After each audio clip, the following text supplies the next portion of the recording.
আসসালামু আলাইকুম দর্শক ভাইরা, আপনাদের কাছে আমি একটা ভিডিও নিয়ে আসছি।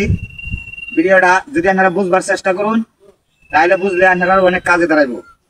আর যদি না বুঝবার চান তাহলে কিন্তু মনে করুন এটা একটা লাকড়ি, এটা কিন্তু ভাত রান্নার করি। আর যদি চিনুন তাহলে ওই বইটা জড়ি। তাহলে দেখেন এই যে জিনিসটা, এটা একটা চিত্রি গাছ। এই চিত্রি গাছ কি কাজে লাগে জানেন?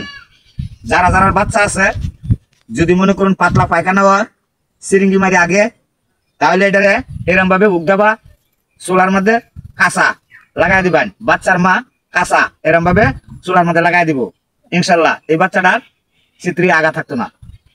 আপনারা সবাই এই কাজটা করবেন, কেউ অমান্য করবেন না।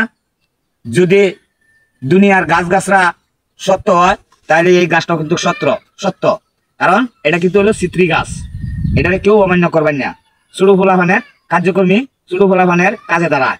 আপনারা সবাই এই গাছটা ব্যবহার করবেন। এই গাছটা হলো চিত্রি গাছ। যে ফোলাফান, আবার কইতাছি, যে ফোলাফান সিরিঙ্গি মারি আগে পায়খানা করে, এই ফোলাফান রে এই গাছ পাতা বাইটা খাওয়াবেন না। না খাওয়াইয়া এই বাচ্চার মা গাছটা এমন ভাবে তুলবো, তুলে হারিয়া এরকম ভাবে বুক দেওয়া লাগাই দিব, চুলার মধ্যে লাগাই দিব। তখন গাছটা পুড়ে যাবো গা, পুড়ে গেলে ইনশাল্লাহ বাচ্চার আগা ভালো হয়ে যাবো গা।